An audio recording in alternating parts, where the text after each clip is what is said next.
On June 12th, a Russian frigate and a Russian nuclear-powered submarine arrived in Havana harbor. In response to that, the United States sent an attack sub designed to sink other submarines to Guantanamo Bay. At the end of this video, I want to talk to you about why the entire conflict with Russia is actually not about starting a war with Russia. I want to share with you a clip from the Serbian president talking about exactly how dangerous the situation is in the world right now and why the United States elite establishment keep talking about why there's no big threat to crossing all these red lines that Putin has clearly stated will result in a nuclear war.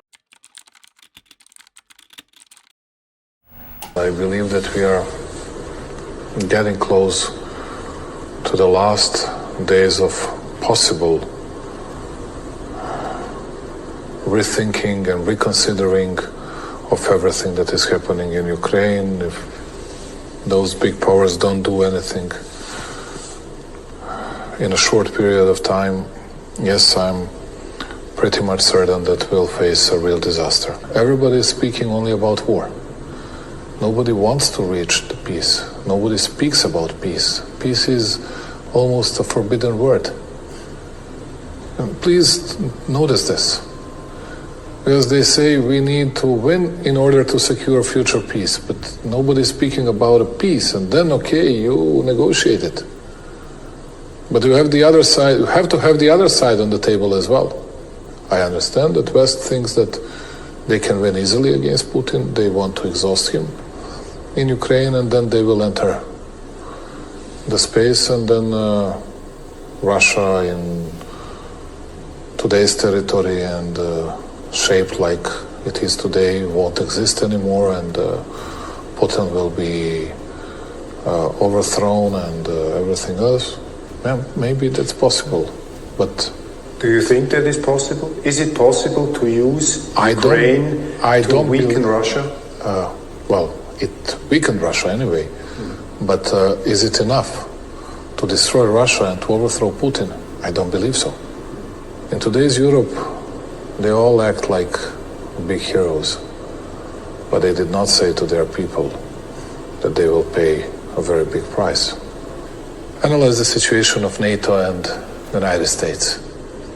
They cannot afford themselves losing war in Ukraine, which means Russia cannot win. Because, first of all, their political legacy will not exist, or it will be so poor that they cannot allow themselves. Number two, position of Europe and the West, collective West, in geopolitical terms, will deteriorate so much that no one would be able to revive it and to renew it. And number three, it will open Pandora's box for more movements, at least, and hostilities against collective West in the future. If Putin loses the war, Russia will not exist and won't be shaped like it is today. Everything is at stake. Everything. No one can afford to himself or to itself, to themselves, to lose. Who is ready to lose 1 million, 2 million, 5 million, 10 and 15 million people? Ask yourself. How close are we now to a third world war? Not more than 3-4 months. What happened in 1914, when all the dust settled in 1918, nobody understood or believed the entire thing had been worth it. The way that war broke out was that messages were passed, information was not shared that needed to be shared, people who needed to be talking and trying to resolve and de-escalate the situation refused to have conversations. The exact same thing is playing out today. A colleague of mine told me that his people, who are ex-military, some of them ex-military intelligence, said the Russians are baffled that they cannot get anybody in the United States at any level of consequence to talk to about how to avoid a conflict. Nobody inside the United States government is interested in having a conversation with their Russian counterparts about how we can prevent having a nuclear holocaust. This is, to put it mildly, very concerning. Remember that the First World War, as it came to be called, the Great War, as it was called at the time, claimed about 9 or 10 million fighting men, another equal number of civilians or more, and then at the end of that, we had a great big illness that killed another 20 to 50 million people in the form of the Spanish flu. It would be so easy for the main powers to sit down and have a talk about how to avoid what's coming, and yet nobody's willing to do that from the Western side. Everybody seems to strut around and talk about why we dictate terms to Russia and not invite them to the peace conference that just took place in Switzerland. We'll make all the decisions and they'll have to obey whether they like it or not. This is not a peace process. So then what is going on? You have to wonder here. I also want to play for you a quick clip about what the rest of the world is seeing. We told you what happened earlier this week, how a Russian nuclear submarine docked in Havana.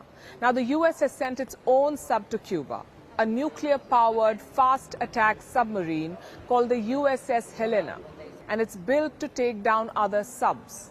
The vessel arrived in Cuba on Thursday, just a day after Russian warships docked in Havana. And now it is the site of a US-Russia blinking contest. The Americans will deny this, of course. They say their submarine is making a routine stop, something they had planned weeks ago and informed the Cuban authorities about.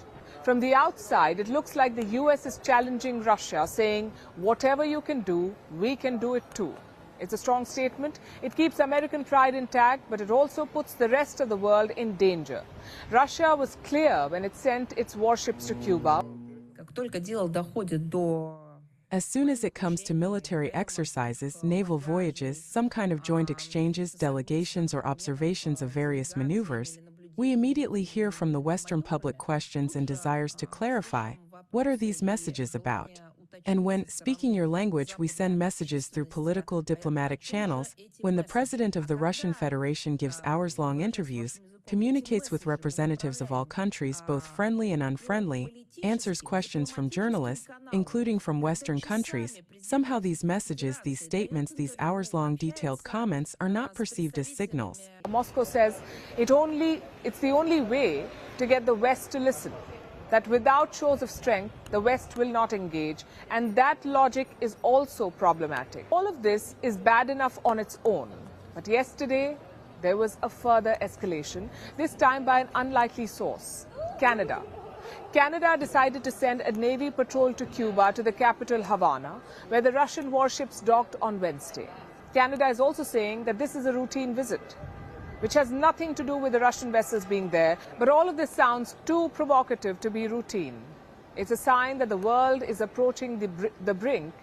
It seems as though we're already back in the Cold War era. It was a U.S. ship that was blown up in Havana harbor that started the Spanish-American War, once again in very suspicious circumstances. The danger and the risks of somebody making a mistake and causing an actual all-out nuclear war is very, very close right now. The real point of trying to provoke Russia into military response is not about getting in a war with Russia. Nobody wants that because we're all going to be dead. The real purpose of all this provocation of Russia is something different entirely. The United States and the Western countries and the leadership in all of these countries, from Germany to France, the rest of Europe, and the United States and Canada, are all pushing to have a great big conflagration because it's by a declaration of war that they will be allowed to control their own populations. This is the oldest move in the entire government playbook. An adversary abroad gives you war powers at home. That means you can shut down dissent, you can go after people that you deem enemies of the state. It means that videos like this will be outlawed. Your government is doing this because they want to go after you. Nobody wins in a shooting war with Russia, but if they can control their own population by a declaration of war, that allows the people in the current regime to remain in power. An attack or a false flag or some incident that prompts the US and other Western governments to declare war, they will have all the justification they need to clean house at home.